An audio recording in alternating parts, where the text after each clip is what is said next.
नमस्कार दोस्तों, आज मैं आप सभी को वट सावित्री व्रत कथा सुनाऊंगी।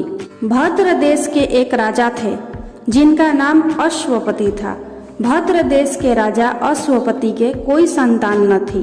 उन्होंने संतान की प्राप्ति के लिए मंत्रोच्चारण के साथ प्रतिदिन 1,00,000 आहुतियां दी। 18 वर्षों तक यह क्रम जारी रहा। इसके बाद सावित्री देवी ने प्रकट होकर वर दिया कि राजन, तुझे एक तेजस्वी कन्या पैदा होगी।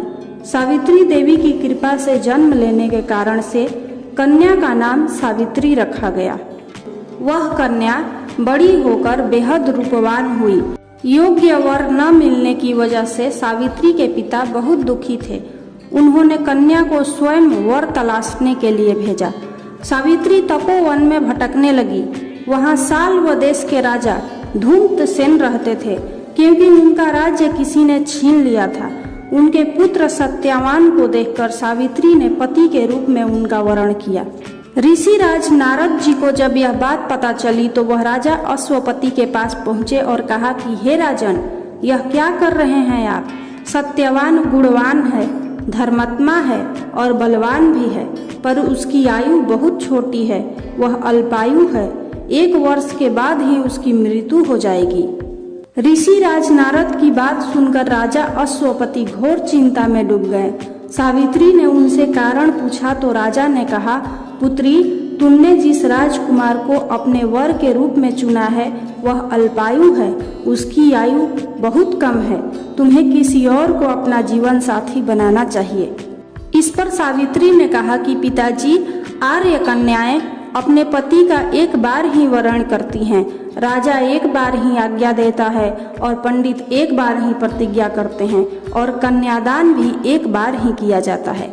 सावित्री हट करने लगी और बोली, मैं सत्यवान से ही विवाह करूंगी। राजा अश्वपति ने सावित्री का विवाह सत्यवान से करा दिया। सावित्री अपने ससुराल पहुंचते ही सास ससुर की सेवा करने लगी। समय बीतता चला गया। नारद मुनि ने सावित्री को पहले ही सत्यवान की मृत्यु के दिन के बारे में बता दिया था। वह दिन जैसे जैसे करीब आने लगा, सावित्री अधीर होने लगी। उन्होंने 3 दिन पहले से ही उपवास शुरू कर दिया। नारद मुनि द्वारा कथित निश्चित तिथि पर पितरों का पूजन किया। हर दिन की तरह सत्यवान उस दिन भी लकड़ी काटने जंगल चले गए। साथ में सावित्री भी गई। जंगल में पहुंचकर सत्यवान लकड़ी काटने के लिए एक पेड़ पर चढ़ गए। तभी उसके सिर में तेज दर्द होने लगा। दर्द से व्याकुल सत्यवान पेड़ से नीचे उतर गए। सावित्री अपना भविष्य समझ गई। सत्यवान के सिर को गोद में रखकर सावित्री सत्यवान का सिर सहलाने लगी। तभी वहाँ यमराज आते दिखे। यमराज अपने साथ सत्यवान को ले जाने लगे। सावित्री भी उनके पीछे पीछे चल पड़ी। यमराज ने सावित्री को समझाने की कोशिश की कि यही विधि का विधान है, लेकिन सावित्री नहीं मानी। सावित्री की निष्ठा और पति परायणता को देखकर यमराज ने सावित्री से कहा कि हे देवी, तुम धन्य हो, तुम मुझसे कोई भी वरदान मांगो। तब सावित्री ने कहा कि मेरे सास ससुर वनवासी और अंधे हैं, उन्हें आप दिव्य ज्योति प्रदान करें। यमराज ने कहा, ऐसा ही होगा, जाओ, अब लौट जाओ। लेकिन सावित्री अपने पति सत्यवान के पीछे पीछे चलती रही। यमराज ने कहा, देवी, तुम वापस जाओ। सावित्री ने कहा, भगवान, मुझे अपने पति देव के पीछे पीछे चलने में कोई परेशानी नहीं है। पति के पीछे चलना मेरा कर्तव्य है। यह सुनकर उन्होंने फिर से उसे एक और वर मांगने के लिए कहा। सावित्री बोली, हमारे ससुर का राज्य छीन गया है, उसे पुनः वापस दिला दें।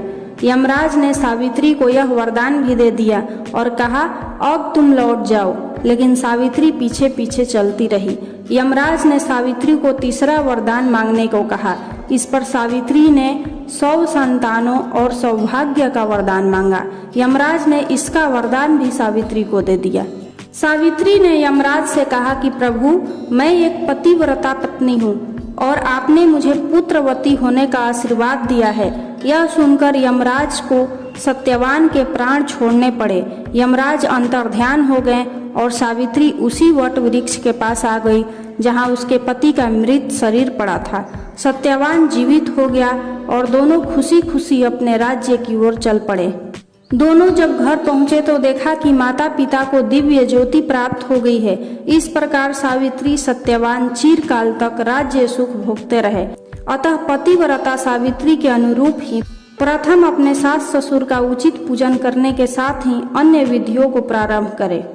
वट सावित्री व्रत करने और इस कथा को सुनने से उपासक के वैवाहिक जीवन या जीवन साथी की आयु पर किसी प्रकार का कोई संकट आया भी हो तो वो टल जाता है।